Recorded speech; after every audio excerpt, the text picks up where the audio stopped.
Assalamualaikum warahmatullahi wabarakatuh. Kami dari kelompok 2 akan mempresentasikan tentang ruang lingkup dan unsur-unsur penyuluhan pertanian. Sebelumnya, izinkan kami untuk memperkenalkan nama anggota kelompok kami terlebih dahulu. Nama saya Angela Tiara Oktavia Sialagan.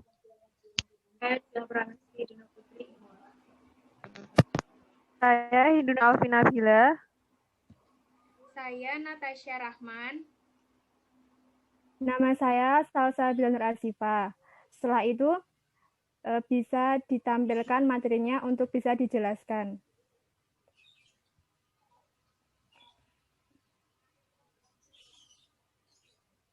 Ruang lingkup dan unsur-unsur pertanian.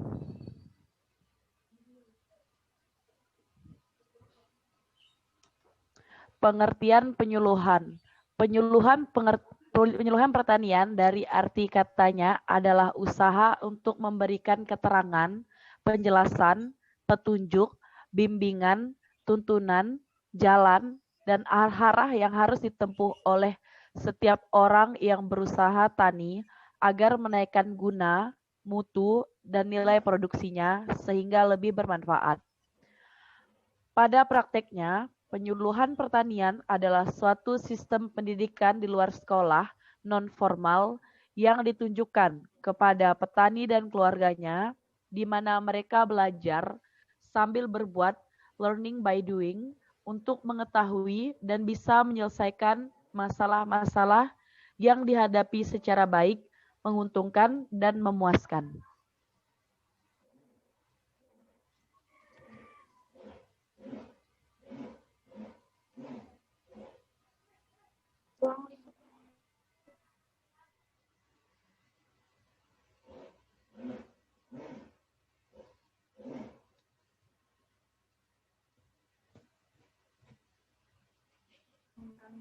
Pemasaran produksi pertanian, memperluas jangkauan pemasaran produksi pertanian, dan membantu masyarakat memahami sistem pemasaran.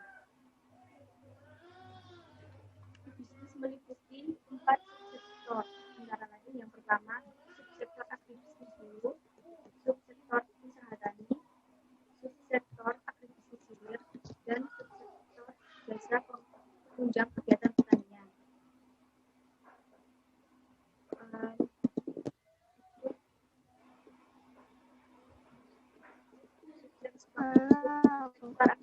Dulu itu adalah kegiatan dan perdagangan yang menghasilkan sarana pertanian seperti bibit dan alat pertanian. Untuk sektor usaha tani yaitu kegiatan ekonomi yang menggunakan sarana produksi pertanian ringan untuk menghasilkan komoditas pertanian.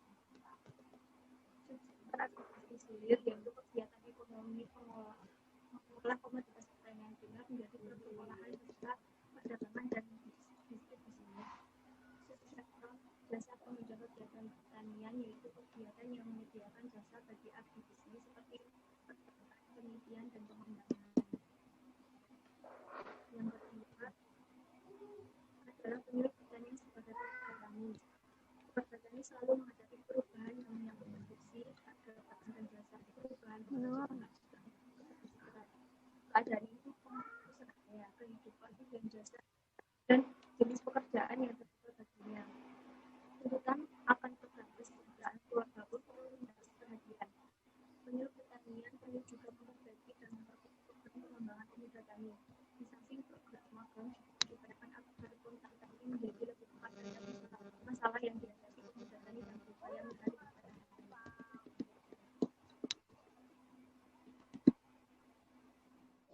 Yang ketiga, penyuluh pertanian sebagai bagian dari pembangunan masyarakat. Masyarakat dapat diperbaiki dan dikembangkan sumber dayanya. Untuk mengembangkan sumber daya mereka dengan baik, penyuluh pertanian akan berhadapan dengan 3 jenis sumber daya. Yang pertama, alam, seperti tanah, air, iklim, mineral, dan lain-lain. Yang kedua, manusia, yaitu masyarakat dengan sikapnya, keterampilan, dan bakatnya. Yang ketiga, kelembagaan seperti sekolah, tempat beribadah, pasar, instansi pemerintah, dan organisasi masyarakat lainnya yang memenuhi kepentingan masyarakat. Dalam melaksanakan tugasnya, penyuluh pertanian akan melayani beragam masyarakat dengan beragam kegiatan, tetapi tujuan dasarnya akan selalu sama, yaitu mengembangkan masyarakat sendiri, membantu mereka menggali potensinya berupa pengetahuan, keterampilan, sikap, dan harapan. Yang keempat, penyuluhan pertanian sebagai upaya berkelanjutan. Terdapat 5 aspek yang saling mempengaruhi pembangunan pertanian yang berkelanjutan. Yang pertama, praktek usaha tani yang berkelanjutan. Yang kedua, proses belajar usaha tani tersebut. Yang ketiga, kegiatan fasilitas proses belajar tersebut. Yang keempat, kelembagaan yang mendukung kegiatan fasilitas meliputi pasar, ilmu pengetahuan, penyuluhan pertanian, jaringan inovasi, dan lain-lain. Yang kelima, kerangka kebijaksanaan yang menunjang berupa peraturan, subsidi, dan lain-lain. Yang kelima, penyuluhan pertanian sebagai upaya pengembangan sumber daya manusia. Upaya pembangunan pertanian erat kaitannya dengan upaya pengembangan sumber daya manusia, khususnya para petani, karena para petani yang mengatur dan menggiatkan pertumbuhan tanaman dan hewan ternak dalam usaha taninya. Dalam menjalankan usaha taninya, para petani menjalankan peranannya sebagai juru tani, manajer, dan juga manusia. Sebagai juru tani, para petani memelihara tanaman dan hewan ternak untuk mendapatkan hasil yang berfaedah. Sebagai manajer, mencakup kegiatan otak yang didorong oleh kemauan dan kemampuan dalam pengambilan keputusan atau penetapan pilihan dari alternatif yang ada. Sebagai manusia biasa, para petani menjadi anggota dari dua kelompok manusia yang penting baginya, sebagai anggota suatu keluarga dan sebagai anggota suatu masyarakat setempat atau rukun tetangga. Para petani memiliki 4 kapasitas penting untuk pembangunan pertanian, yaitu bekerja, belajar, berpikir dengan daya khayal dan kreatif, dan bercita-cita. Kapasitas seperti itulah yang memungkinkan para petani menemukan cara-cara yang baru dan lebih produktif untuk mengusahakan usaha tani mereka.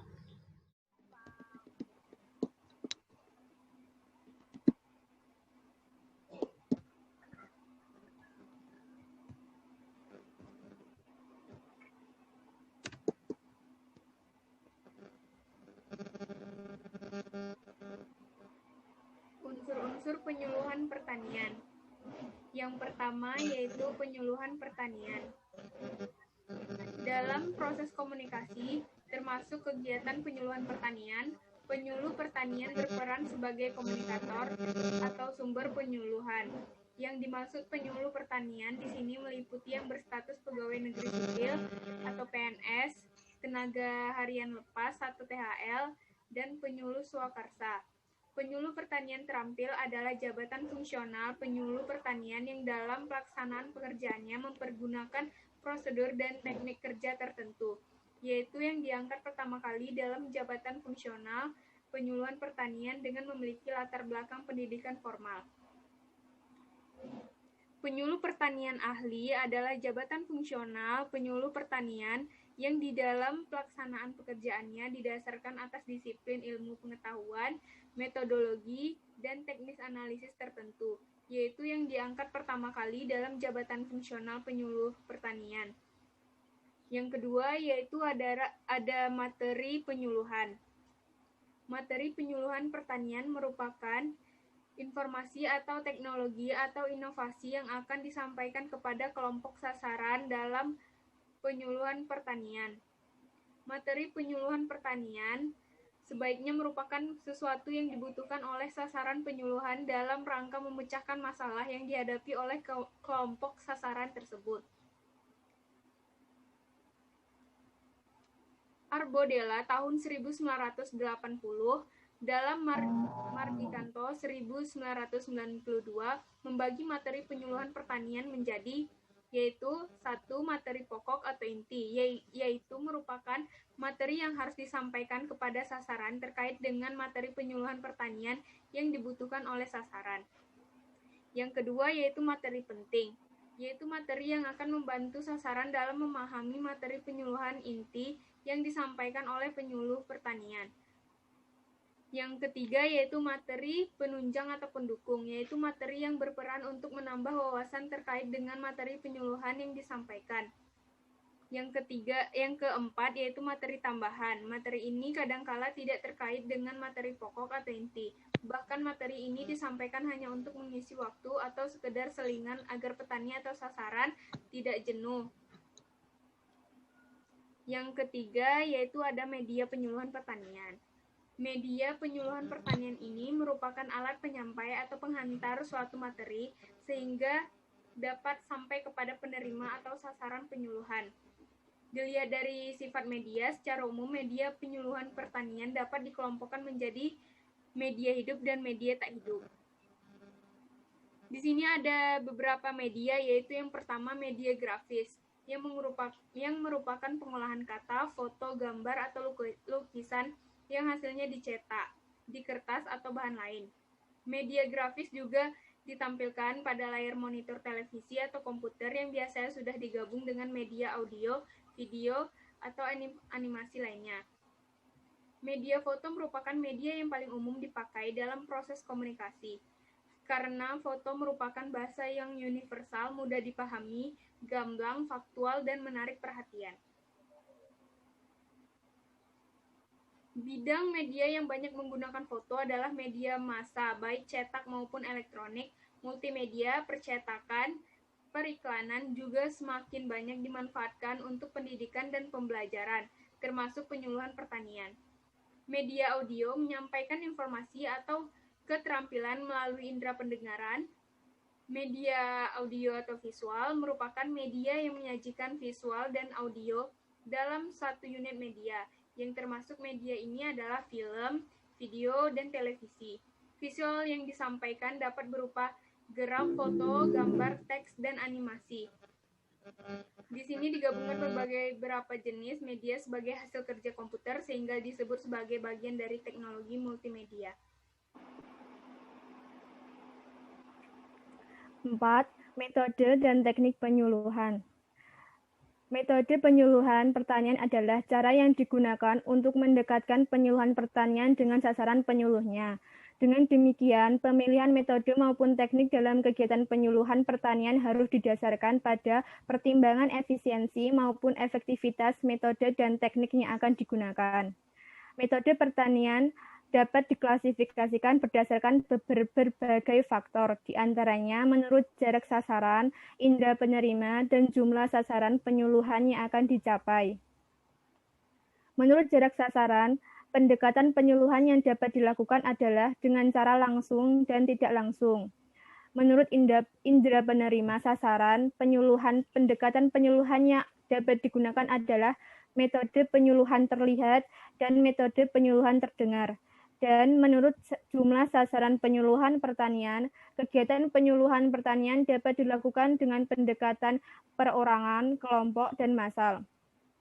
Sedangkan teknik penyuluhan pertanian adalah cara mempertemukan sasaran penyuluhan dengan materi penyuluhan pertanian.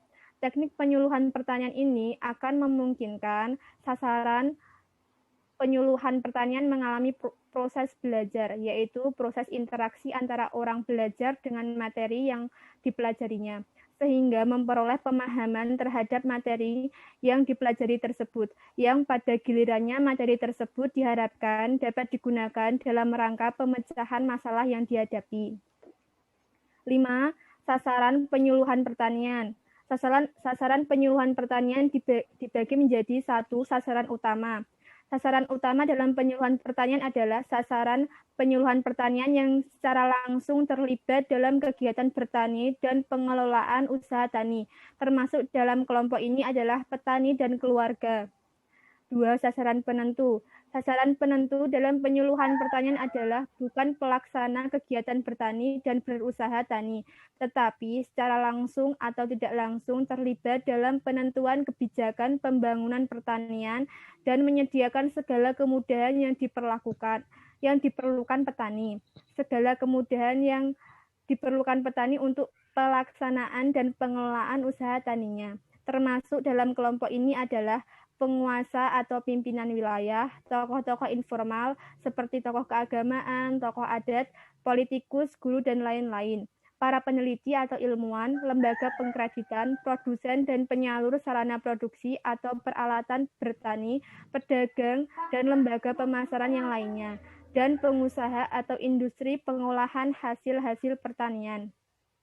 Ketiga, sasaran pendukung. Sasaran pendukung adalah pihak-pihak yang secara langsung maupun tidak langsung tidak memiliki hubungan kegiatan dengan pembangunan pertanian, tetapi dapat diminta bantuannya guna melancarkan penyuluhan pertanian. Termasuk dalam kelompok ini adalah para pekerja sosial, seniman, konsumen hasil pertanian, dan biro iklan.